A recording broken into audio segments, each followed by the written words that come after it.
From your local election headquarters, this is The Insiders with Dave Price. Working remotely like never before.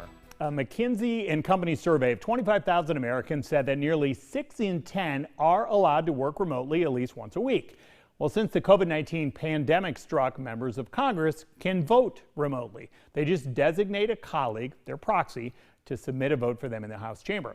The Republican Party of Iowa criticized Democrat Cindy Axne for doing that.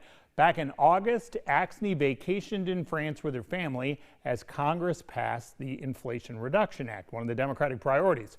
Now, this is the request that Axne had sent to the House clerk. Her letter contends that on August 12th, she was unable to physically attend the chamber due to the ongoing health emergency, and she designated a colleague to submit her vote for her. Now, she acknowledges to us that COVID-19 did not keep her away that day. She had planned this vacation a long time ago. They were supposed to be in the August recess at this time, and then things changed. The deal is I'm a family member. I'm a mom of 2 boys and my husband. We had August session where we were out of session here, and I had a trip planned for 8 months and paid for because that was the only time that I could go because we were out of session. Now, Senate finally got their act together, was able to pass something a year after we passed it in the House, and then an emergency vote was called. I was gone. I wanted to make sure that I voted so Iowans could have a voice because we need the Inflation Reduction Act for Iowans, and we needed to make sure we have that vote. And I will always make sure that I vote for Iowans. And she said using that COVID provision was the only way she could have done this. Now, she said Republicans have also been using the proxy voting.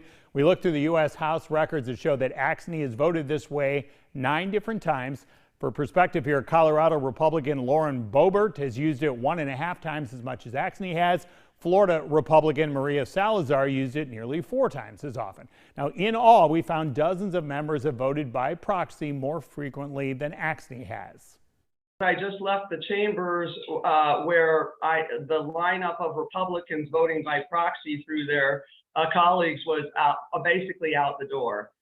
This is has been used a lot because of the fact that we have so many votes, unfortunately, that we get to once the Senate decides they get something done. We could, like I mentioned, we pass things months or years in advance.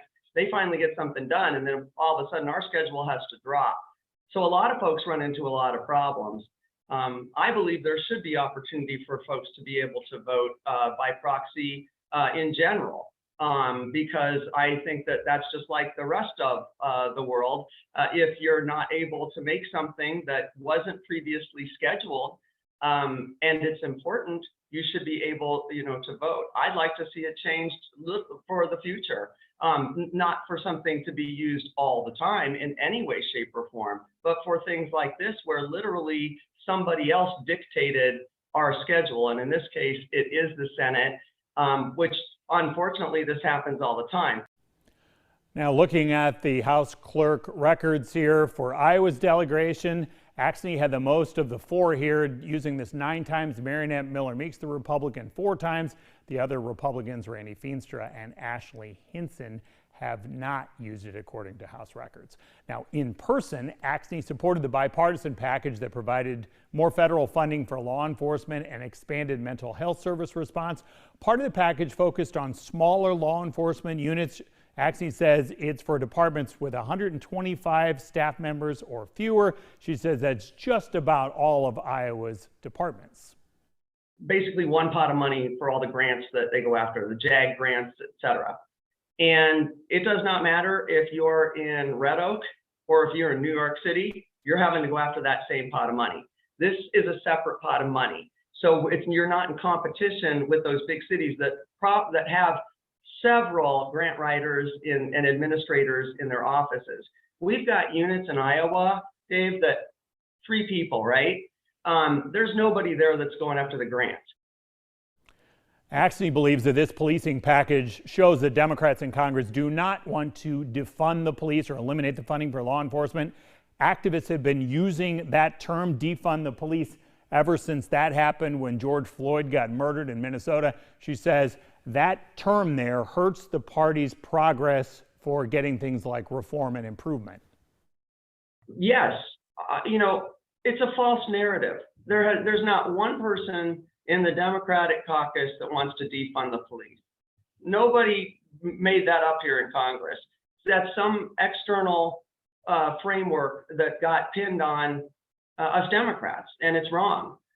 So it has, anytime you have a false narrative, which unfortunately we have across this country nonstop right now on multiple issues, it does make moving an agenda tougher, because you first have to get over people's wrong understanding of where things really are, and then move towards educating them on the reality of the situation.